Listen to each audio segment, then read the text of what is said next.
La verveine bleue. Nom latin, Stachytar feta jamensensi. Famille, Verbenacées. Nom commun, verveine bleue.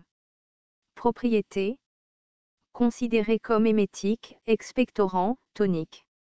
Des études suggèrent des propriétés antimicrobiennes, antiplasmodiales, antidiarrhéiques, antioxydantes, cytotoxiques, hypoglycémiques, analgésiques, anti-inflammatoires, immunosuppressives, hépatoprotectrices, galactogènes, capillaires. Les métabolites secondaires présentent des effets oxytoxiques, neuroprotecteurs, antiviraux, antibactériens, cardioactifs et antitumoraux. Parties utilisées. Feuilles, tiges, racines. Distribution. Nord de l'Amérique du Sud, Brésil, Équateur, Colombie, Venezuela, Guyane, à travers les Caraïbes jusqu'à la Floride et l'Alabama, Mexique, Afrique, Asie, Philippines. Botanique.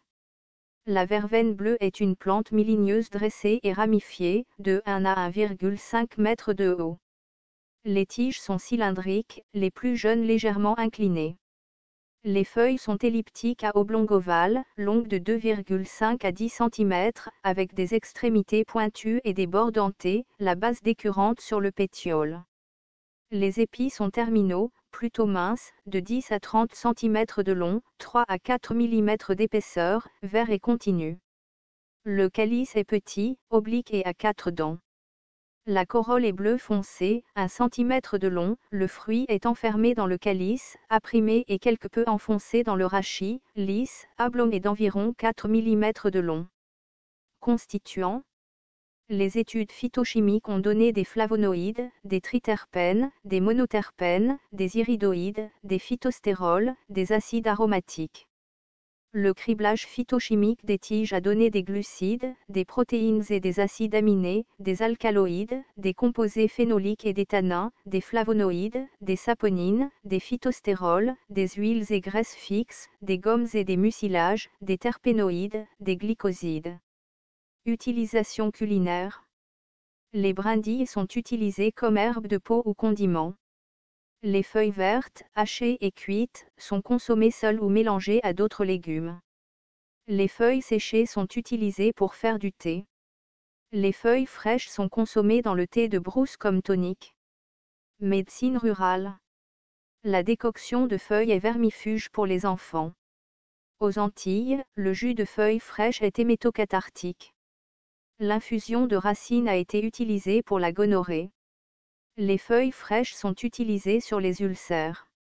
Utilisées comme cataplasme de maturation pour les furoncles, les entorses et contusions. Au Brésil, utilisées pour la toux, la fièvre, pour expulser les vers et favoriser les menstruations, comme diurétique et laxatif. Également utilisées pour les rhumatismes. Au sud du Nigeria, utilisées par les femmes pour les troubles menstruels et les maladies féminines. Une décoction de feuilles est prise après l'accouchement pour aider à restaurer l'utérus dans sa position d'origine. Les feuilles sont utilisées pour augmenter la production de lait chez les femmes qui allaitent. En Afrique, utilisées pour le traitement de la gonorrhée, des troubles oculaires, des plaies auriculaires chez les enfants et des troubles cardiaques. Au Pérou, la plante est utilisée pour le diabète. En phytothérapie cubaine, elle est utilisée comme un abortif. En médecine traditionnelle, les extraits de feuilles et de tiges sont utilisés pour préparer des médicaments à utiliser comme tonique gastrique, pour la dyspepsie, les allergies, l'asthme, la fièvre et les problèmes hépatiques. En externe, elle est utilisée pour les ulcères, les plaies, les coupures.